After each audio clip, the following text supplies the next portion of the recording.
कहते हैं हित अनहित पशु पक्षी जाना मानुष तन गुण ज्ञान निधाना। उसके बाद उक्ति आती है, जाकर मति भ्रम हो ही खगेसा, ताह कह दक्षिण उगहि दिनेशा। जी हाँ, मैं बात कर रहा हूँ यूजीसी के नए कानून की। यूजीसी का नया कानून, अगर सरकार की बातों को अगर हम सुन रहे हैं तो सरकार के अनुसार यह समाज को एकजुट करने का कानून है। लेकिन समाज को एकजुट करने के लिए जो कानून की दुहाई सरकार दे रही है, क्या वह कानून सच में समाज को जोड़ रहा है या समाज को विखंडित कर रहा है? जिस हिंदुत्ववाद की परिकल्पना लेकर के अटल बिहारी वाजपेयी या संघ परिवार चला था, क्या वर्तमान परिप्रेक्ष्य में इसकी परिकल्पना की जा सकती है? जब आप समाज को तोड़ने का कार्य कर रहे हैं, आप एक समाज को कह रहे हैं कि दूसरे समाज से आपको द्वंद्व करना है। किस आधार पर? जाति के आधार पर। साहब, शिक्षालयों में शिक्षा के लिए विद्यार्थियों को भेजा जाता है, न कि द्वंद्व करने के लिए।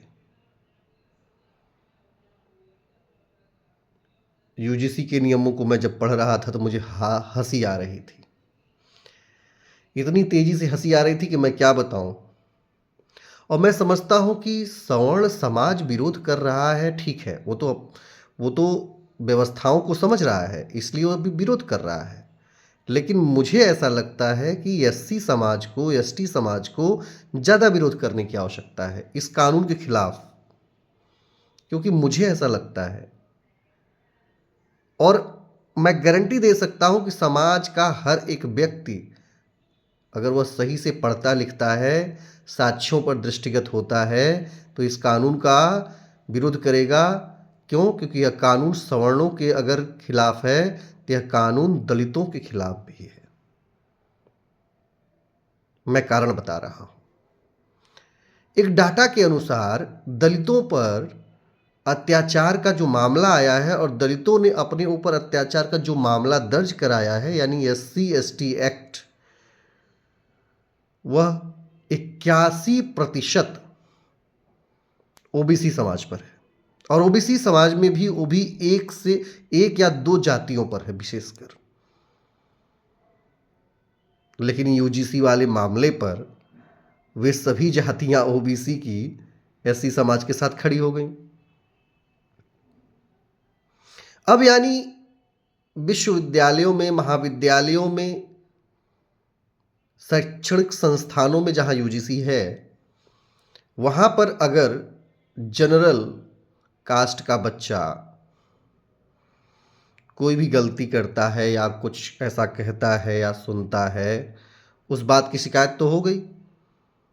लेकिन अगर ओबीसी समाज का बच्चा एससी एसटी को महाविद्यालय के गेट पर, महाविद्यालय के एडमिनिस्ट्रेशन भवन के सामने लतियाता है, जुतियाता है, हैं, जूता उठवाता है, तो किस मुंह से वह शिकायत दर्ज करेंगे? क्योंकि वो भी तो उन्हीं की टीम का हिस्सा हो गया है। भाई, तुम्हारी टीम वाला है, वो भी संरक्षित है। सोच समझ करके रहिएगा, बड़ा खुश होने की आवश्यकता नहीं है।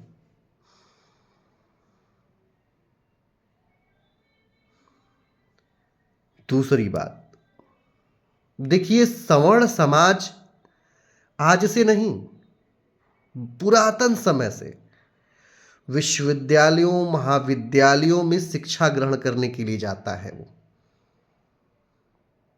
इस बात को हमेशा याद रखिएगा, विश्वविद्यालय में, बड़े बड़े महाविद्यालयों में, जो सरकारी संस्थान हैं, वहाँ पर जो सवर्ण समाज का बच्चा जाता है अपनी मेरिट, अपनी काबिलियत के दम पर जाता है, न कि वहाँ पर अपने माँ बाप या आरक्षण व्यवस्था के बदौलत जाता है।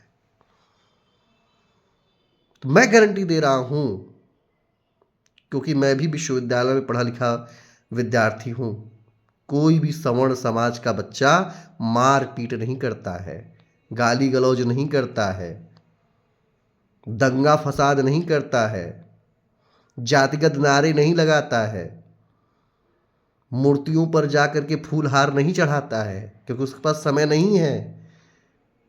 वो बैठ करके अपनी पढ़ाई लिखाई करता है।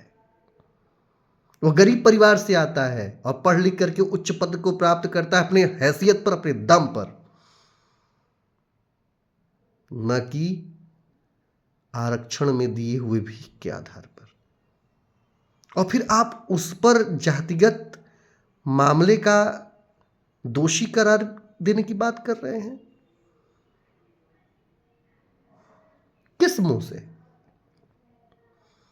अगर किसी समाज को उठाना है साहब, तो उसको कानून कानून, कचहरी कचहरी नहीं खेलवाइए। अगर सच में उठाना है तो अगर आपको ऐसा लगता है कि यह व्यवस्थाएं देने के बाद आप वोट हासिल कर लेंगे, आप लंबे समय तक सत्ता में बने रहेंगे, तो आपकी भूल है। क्योंकि मैं दावे से कह रहा हूं, क्योंकि मैं एक बीजेपी का एक अच्छा कार्यकर्ता भी हूं, आरएसएस से बचपन से जुड़ा हुआ हूं, इस आधार पर मैं कह रहा हूं कि बीजेपी जो है हमेशा ही अगड़ों की पार्टी रही है, पढ़े लिखों की पार्टी रही है, और आज भी और कल भी। जब इनके पास 2 सांसद थे और आज जब इनके पास 3 बार से ये सत्ता में आ रहे हैं केंद्र की, तब तक सवर्ण की ही बदौलत आप आगे बढ़े हैं। और अगर आप उन सवर्णों को हाशिए पर लाएंगे तो मैं एक बात दावे से कह रहा हूं कि आप हाशिए पे चले जाएंगे और सत्ता से विमुख हो जाएंगे। यही गलती कांग्रेस ने की थी।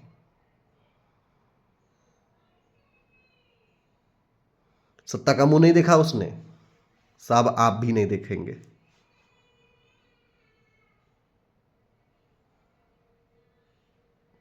आपको यह कानून वापस लेना चाहिए, लेकिन लेट मत लगाइए। का वर्षा जब कृषि सुखाने, और समय चुके पुण्य का पछताने।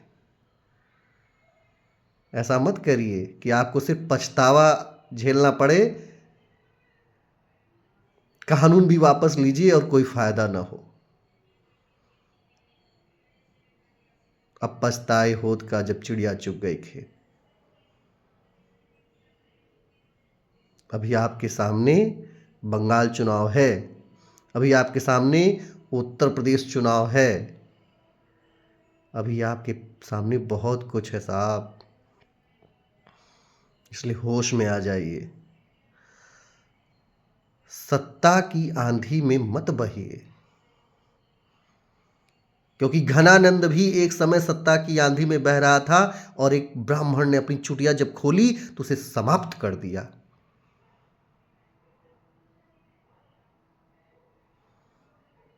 तो उस आंधी से डरिए,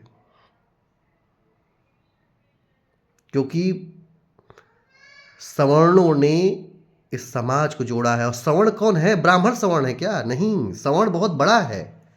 ब्राह्मण है, क्षत्रिय हैं, वैश्य समाज है, लाला समाज है, भूमिहार समाज है। मुसलमानों में भी बहुत से ऐसे समाज हैं जो जनरल कास्ट से आते हैं। एक बड़ा समाज है साहब, उनसे आपको डरने की आवश्यकता है। और नहीं डरेंगे तो खाक में मिल जाएंगे। और जब खाक में कोई जब मिल जाता है ना साहब, तो वापस नहीं आता लंबे समय के लिए। इसलिए एक्सपेरिमेंट मत करिए,